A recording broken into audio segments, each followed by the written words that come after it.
नमस्कार, मैं डॉक्टर उज्ज्वल राय, senior neurologist. फिर से दोबारा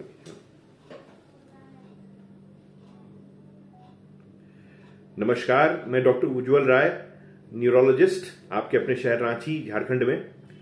आज मैं आपके पास रूबरू हुआ हूं एक विशेष कारण को लेके। आज 11 अप्रैल है और आज वर्ल्ड पार्किंसंस डे है। वर्ल्ड पार्किंसंस डे क्या है और क्यों हम इसको मना रहे हैं आज, और क्या इसका थीम है, इस पे हम बात करेंगे। World Parkinson's day Parkinson's foundation parkinsons.org का एक पहल है, जिसमें कि पार्किंसंस डिजीज के अवेयरनेस के बारे में हम लोग बात करते हैं।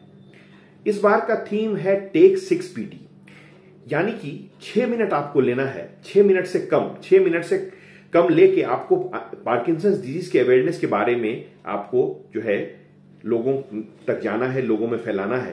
तो ये जो पोस्ट है, इसको आप 6 मिनट से कम लगेंगे, आप इसको ज्यादा से ज्यादा शेयर करें। अब पार्किंसंस डिजीज जो है, क्यों हम इसकी बात करते हैं और पार्किंसंस डिजीज को क्यों जो है समझना जरूरी है कि क्या चीज है ये, और क्या ऐसी चीजें हैं जो कि पार्किंसंस डिजीज के पेशेंट्स में हम लोग को करना चाहिए, इस पे हम बात करेंगे। सबसे पहले आ जाते हैं पार्किंसंस डिजीज क्या है। तो समझने वाली की जरूरत यह है कि पार्किंसनिज्म एक वाइड स्पेक्ट्रम ऑफ डिसऑर्डर्स है, जिसमें कि कई एक सारी बीमारियां आती हैं, जिसमें कि एक इडियोपैथिक पार्किंसंस डिजीज जो कि सबसे कॉमन है और इन डिजीजेज में सबसे कम खतरनाक भी है, इसको हम लोग समझेंगे। लेकिन उसके अलावा भी कुछ और बीमारियां होती हैं, जैसे कि MSA, DLB, PSP, ये सारी बीमारियां भी पार्किंसनिज्म के स्पेक्ट्रम में आती हैं। तो कैसे हमें पता चलेगा किसी मरीज को पार्किंसनिज्म हुआ है? तो सबसे पहली चीज है स्लोनेस, यानी कि स्लोनेस, मरीज स्लो हो जाता है, धीमा हो जाता है अपने दिनचर्या में, अपने कार्यकलाप में, और उसके अलावा उसकी जो है चाल धीमी हो जा सकती है, स्लो चलता है मरीज को जो है थोड़ा सा दिक्कत हो जाता है, बेसिकली गिरने लगता है पेशेंट, आवाज भी थोड़ी धीमी हो जाती है। तो ये सारी चीजें जो है मरीज को हो सकती है। तो हम लोग कहते हैं कि इसको पार्किंसनिज्म हो सकता है।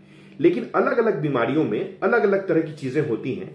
जैसे कि हम लोग इडियोपैथिक पार्किंसंस डिजीज की बात करते हैं जब, तो कॉमन जो पार्किंसंस हम लोग जानते हैं, जिसमें कि हाथ कांपता है, तो मरीज जो है रेस्ट में, यानी कि बैठे बैठे ही अपने आप हाथ कांपने लगता है। ऐसा नहीं होता कि कोई काम करने में जो है, जैसे कोई काम करने जा रहा है, कोई ये कर रहा है, तो उसको जो है उसको पार्किंसनिज्म बोलेंगे, ऐसा नहीं है। ये जो है क्या कहते हैं, अपने आप बैठे बैठे ही जो है ट्रेमर आने लगता है, यानी कि हाथ में कंपन आने लगता है। अगर जैसे आप कोई चीज उठा रहे हैं, कोई चीज काम कर रहे हैं, उसमें अगर कंपन है, लेकिन रेस्ट में कंपन नहीं, यानी कि आप हाथ को नॉर्मल आपने रख दिया अपने शरीर पे या किसी टेबल पे, तो अगर कंपन नहीं हो रहा है, तो शायद वो पार्किंसनिज्म ना हो, वो और कुछ चीजें हो सकती हैं, जैसे एसेंशियल ट्रेमर। ये यानी कि हर जो है हाथ का कंपन जो है पार्किंसनिज्म नहीं, ये समझने की जरूरत है। इसके अलावा सिम्टम्स, जैसे मैंने आपको बताया कि स्लोनेस आ जाना, आवाज में धीमापना मैंने बताया आपको, और उसके अलावा गिरने की टेंडेंसी हमने आपको बताई। इसके अलावा बाद के फेज में और भी चीजें, समस्याएं आ सकती हैं, जैसे भूलने की समस्या या घुटने में तकलीफ, ये सब आ सकती है। लेकिन अच्छी बात यह है कि इडियोपैथिक पार्किंसंस डिजीज जो सबसे कॉमन है, जिसमें कि हाथ कंपन होता है, वो बीमारी फिर भी और बीमारियों से कुछ अच्छी बीमारी होती है। उसमें हमारे पास बहुत ऑप्शंस रहते हैं। हम ट्रीटमेंट मरीज को देते हैं तो मरीज कुछ हद तक, काफी हद तक जो है कुछ दिनों तक अच्छा रहता है। हालांकि ये डिजेनरेटिव डिसऑर्डर है ब्रेन का, यानी कि ब्रेन में जो है डिजेनरेशन होने लगता है। क्यों होता है पार्किंसंस? मेरे से पूछते हैं लोग, मुझसे पूछते हैं कि पार्किंसंस क्यों होता है, तो उसमें कई सारे फैक्टर्स, जेनेटिक फैक्टर्स भी हैं, इन्वायरमेंटल फैक्टर्स भी हैं। लेकिन होता क्या है एक्चुअली, ब्रेन डिजेनरेट करने लगता है, यानी कि मोटर सिस्टम जो है ब्रेन का, यानी कि जैसे ब्रेन में जैसे हमने आपको बताते आए हैं कि ब्रेन में जैसे एक पार्ट होता है, तो कोई चीज, कोई रिस्पॉन्सिबल सोच के लिए रिस्पॉन्सिबल है, कोई जो है सेंसेशन के लिए रिस्पॉन्सिबल है, कोई मोटर पार्ट, यानी कि जैसे आप हाथ पकड़ रहे हैं, उसके लिए एक ब्रेन में एरियाज है। तो जो मोटर सिस्टम है एक्स्ट्रा पिरामिडल, उसमें प्रॉब्लम आ जाती है, तो इसलिए मरीज स्लो हो जाता है। मोटर एक्टिविटीज में सबसे पहले समस्या आती है।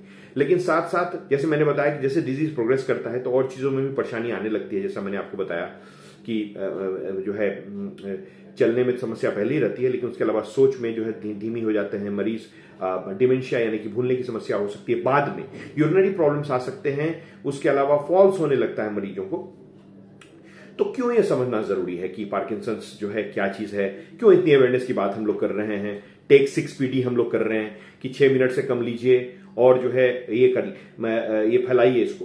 तो हर 6 मिनट में एक मरीज को पार्किंसनिज्म यूनाइटेड स्टेट्स में डायग्नोज हो रहा है आज के डेट में। इसकी संख्या काफी तेजी से बढ़ रही है और जैसे जैसे हमारी जो लाइफ एक्सपेक्टेंसी है वो बढ़ रही है तो इस बीमारी की जो है डायग्नोसिस की गति भी उसी हिसाब से बढ़ रही है।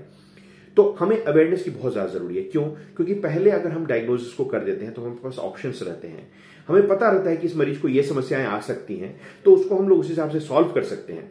क्योंकि इसमें सबसे इंपॉर्टेंट बात ये होती है कि जो केयर गिवर है, यानी कि मरीज का जो रिलेटिव है, मरीज के साथ जो रहता है, या मरीज का जो हेल्पर है जो साथ में मरीज को के साथ 24 घंटा रहता है, उसकी मदद करता है, उसकी सेवा करता है, उनकी अवेयरनेस बहुत जरूरी है। क्योंकि वो अगर समझेंगे चीजों को, क्योंकि हर बात के लिए आप डॉक्टर के पास हर मिनट पे नहीं आ सकते हैं, आपको पता होनी चाहिए कि इस मरीज को क्या समस्या होगी और हम इसको कैसे टैकल करेंगे।